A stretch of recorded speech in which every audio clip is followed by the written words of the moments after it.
but most importantly, for security of lives and properties. There's no fight in Rivers State. There's nothing going on to warrant any declaration of state of emergency, but it's been declared. Here is the administrator speaking to the people of Rivers State. Where is Fubara? Wait. Why are the people of Rivers State currently so quiet? Don't get me wrong, go. It seems that majority of the people reacting to this constitutional violation, they are mostly from outside Rivers State. Fubara, where is Fubara? Why are the people of Rivers State not asking where is Fubara? Because everything just seems calm. Anyway, their new administrator and his message. My mandate is clear: to restore law and order, stabilize the polity, and to create the necessary conditions for the full restoration of democratic institutions and representation. This is not a task for one man alone.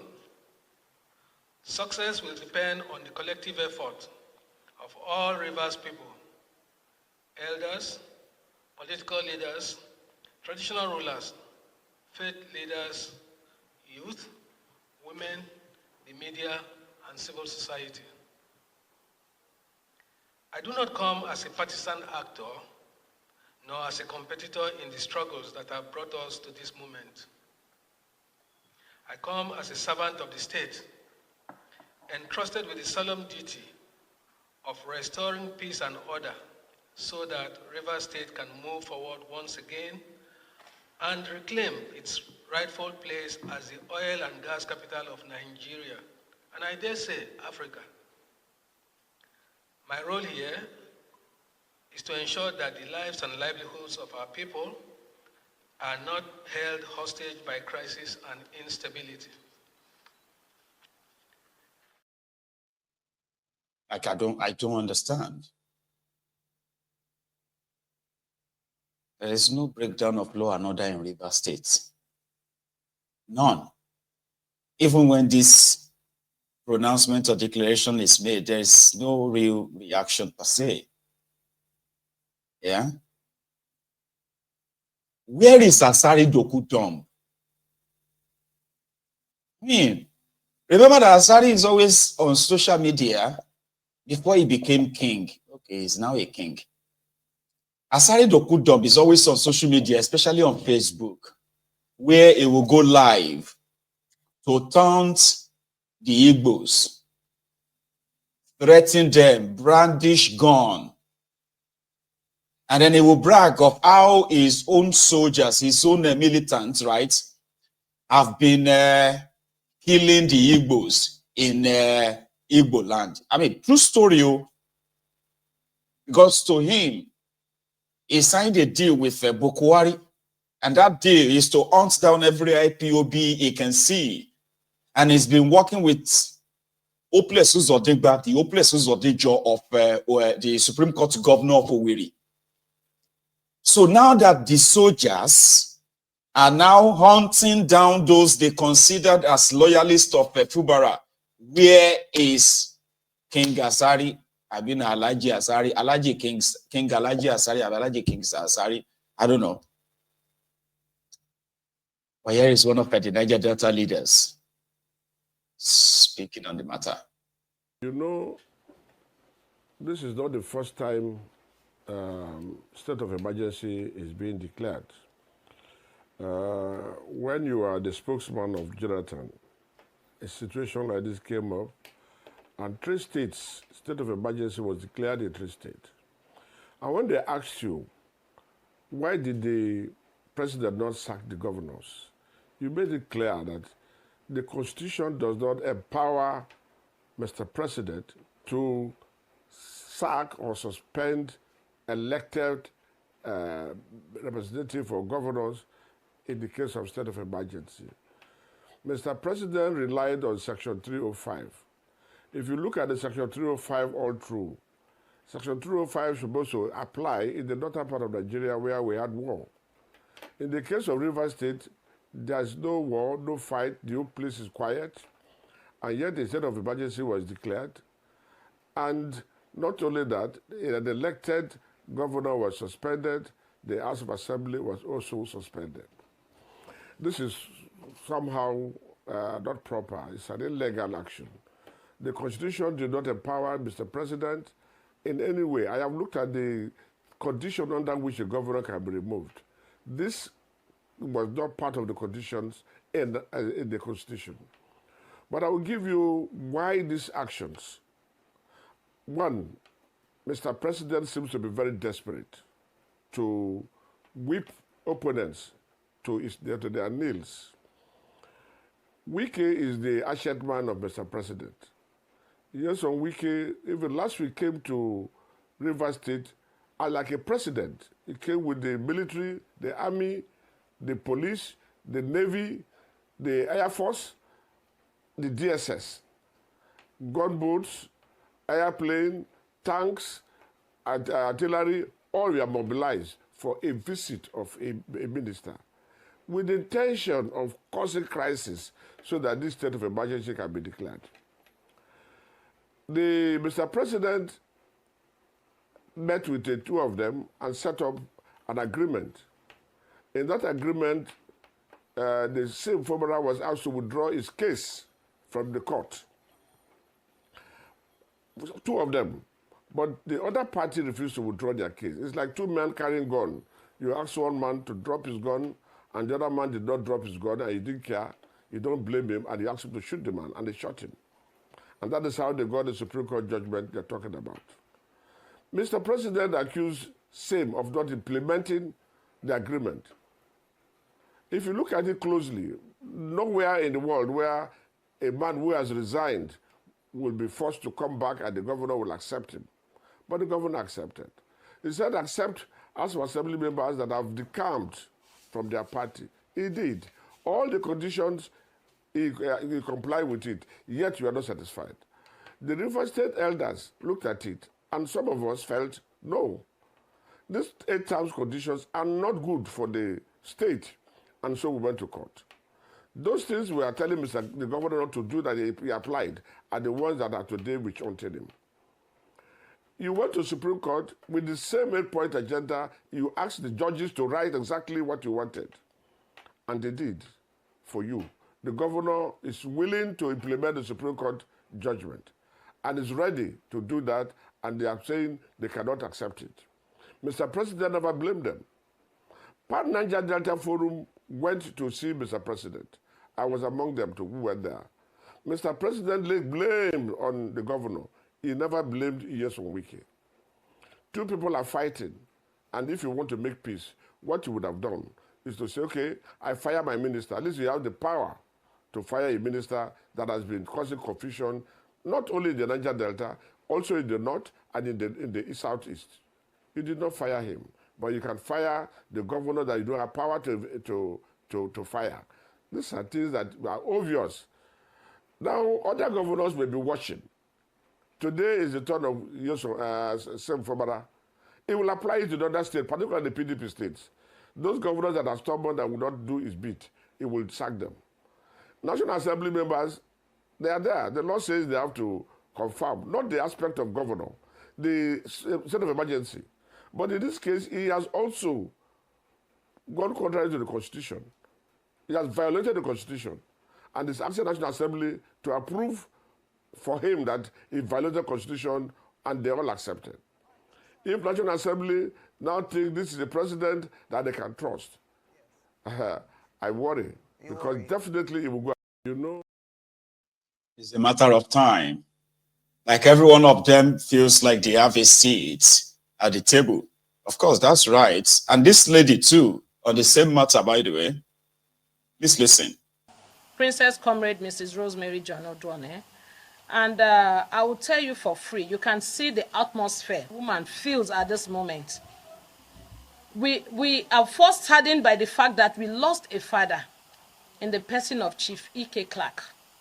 And in the bid of it, Pandev went to see Mr. President. At that point, for me, it becomes like a coup that was plotted for our elders. Because that visit was on the 11th. And on the 12th of March, the FCT minister had a media chat. So why didn't that media chat come ahead, way ahead of time? Why wait until Pandev went to the villa to meet with Mr. President? So it was an orchestrated plan that was executed to rubbish the Niger Delta leaders and then coming out to the press chat to seal that nonsense that they have orchestrated. It was a coup plotted against the region, and our elders were innocently that they fell into ambushed and fell into that trap. Because one of the issues Mr. President talked about was going back. He charged the elders to go back and make peace with Wike and his godson, who happens to be our own son and his just son, ruling as the governor of Rivers State for the first time after 24 years of democracy in Rivers State, that an upland have led the people. So for me, it was a coup, like I said. Now, coming to our question, we are calling on the international bodies because now he has declared a state of emergency. That is to tell you he has paralyzed every structure in the state. And also trying to now shift the blame to Fubara. How did the crisis started? Where is Wike in all of this problem? Is Fubara going to bear the brunt of it all? And Wike will be working as a free man. Ijaw people has always bear the brunt of all the crises, even in the Niger Delta region. Oil pipeline blown up. Did it happen in an Ijaw territory? Who blow it up? I tell you for free. Quote me, is Wike. It's orchestrated. It is pre-planned before even it happened. Because in his media chat, he made it clear. He said they will blow up pipeline. Is the only them that have monopoly of blowing up pipeline? Did he not say that? Yes. So how come the pipeline went off if it wasn't pre-planned or orchestrated? So we call on Mr. President to review his actions taken against the job people. Because an injury to one is an injury to all. I am from Bayelsa State. I am not a Rivers woman, but I am an Ijaw daughter. And I stand here as an Ijaw daughter to convene this meeting so that we will send our message clearly. Alame Seya was wrongly impeached, just like in a movement like this. And today is the turn of Fubara. Are they saying that the Ijaw people are not good for governance? So can we be laying the goods, the egg that lays the goods, and then we will be sidelined from milking from the federation account? In the first, Fubara allocation was seized from Fubara. Who dare them? Who dare Wike? How big is Wike? How big is he? Who made Wike? And I asked again, who made Wike? And Ijoma made Wike. Today, does he have respect for President Goodluck Jonathan? No. Does he have respect for Dime Bifaka, who held his hand and took him to Peter Odili? Does he respect her? No. And does Wike need respect? No. And so I asked again, who is Wike? Nobody. Who is he? That Wike will denigrate the all of Ijaw nation. Wike telling us that Asawana is for our gods. Thunder should fire Ijaw. Thunder will continue to fire Wike.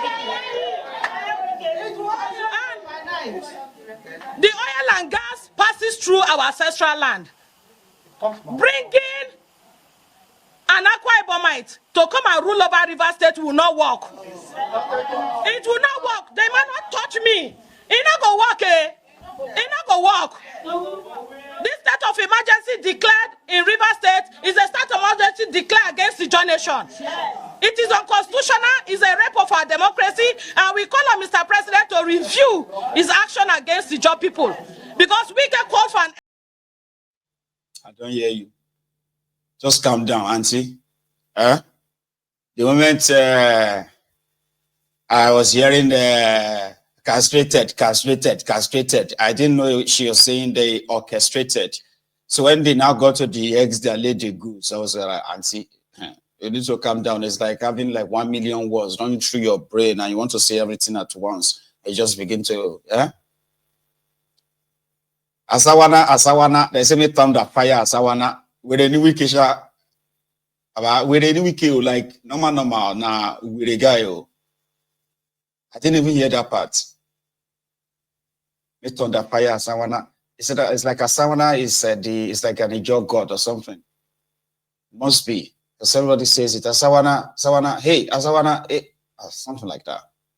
So with the weekend now said that meet under fire Asawana, like what the heck, man? That's very rude. You know? Talking about rude. One of the things that this generation of this our uncles, aunties, and those people that are demanding for respect from us, the people that destroyed Nigeria, who left us with nothing, but they are demanding for respect from us. You are very rude. How can you tell the president is terrible? Don't you have home training? Go and apologize.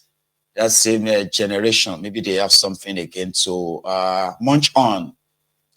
As the Gen Z continues, the call out or the calling out of the failed government of Tinubu, the cost of living crisis and, the mortgaging of their future by the supposed political ruling class.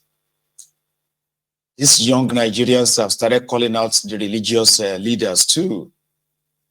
The GOs, the pastorpreneurs, the pulpit bandits, the sheikhs, the shartans, and the rest of them like that they have always been the enablers of those who are ruining Nigeria, the political class. So what are they doing, or what would they do in the face of this hardship in Nigeria right now? What are the religious leaders doing? Again, this may make you uncomfortable, especially those of you that love to fight for God, and then you will leave your own fight for God. It's really crazy, though, but I am going to warn you ahead of time, because these young people, they are not keeping prisoners in their own chosen medium of expressing their disgust and disappointment in the ruiners and their collaborators of ruining Nigeria. Let's go to this one. It's a long watch. Babajio. So I'm just coming back from workout. I have to make this video. I'm sorry, but I have to make this video. So in response to the 30 days challenge going on, I want all Nigerians to take note of this, because when I thought I was crazy, but when I said it to someone, he was like, he's never thought about it this way. So I feel like I'm on to something here, and I'm just saying it for saying sake, because it is true, and I want every Nigerian to try to dissect everything I'm trying to say. So now we know that we have to start holding a few people accountable for what's going on in our country. It's high time we stopped, it's high time we start pointing fingers and holding a few people accountable, because we know that it's a few people running this country, like literally some friend group running this country. Right, so listen to this, right? I'm sorry if this may trigger anybody, maybe church members, but this is what I've noticed for years now. The former vice president of Nigeria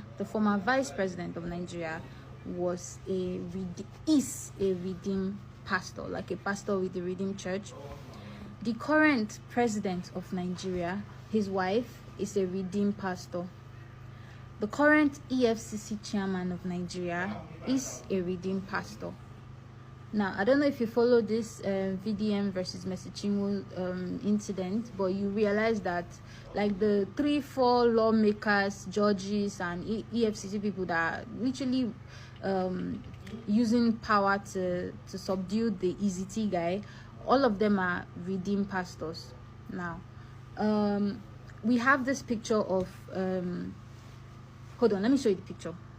So I wanted to put the picture with this video, but technically there's no need, because if you just go on your Google and search Tinubu and Adeboye, you will see countless pictures of them together, both with the wife who is a pastor, both pictures from years ago with Fashola and all of that. Did I say Fashola? Sorry, what was his name? The former president of Lagos State, right? Anyways, so this man Adeboye, right, who is supposedly the head of pastor, like the most influential pastor in Nigeria, I feel like this man really shouldn't come out and say we should fast for anything, because he is literally somehow in the center of the different powers that have come and gone, and he's telling me he has no influence over them, but he has influence over us in the sense that there's this video that was trending recently. A woman, when we were doing the End Bad Governance last year, this woman, she was hawking drinks on her head, and when they stopped her, they were interviewing her. She spoke very well, so people, you know, they were questioning her. She's like, she can't even take care of her kid. What was enough to get breakfast for her and her child is no longer enough. But because she spoke so well, they probed more and they asked her more questions, and she's like, yeah, she was working in a big school or something, but the administration changed hands and the new people that came, in her words, the woman fired everyone and brought in her people. Now, when I heard that, I was like, what is her people? Is it like her tribal people or her state people? But anyways, as she kept going, she now said, yeah, like the woman is a redeemed pastor, and when she fired everyone,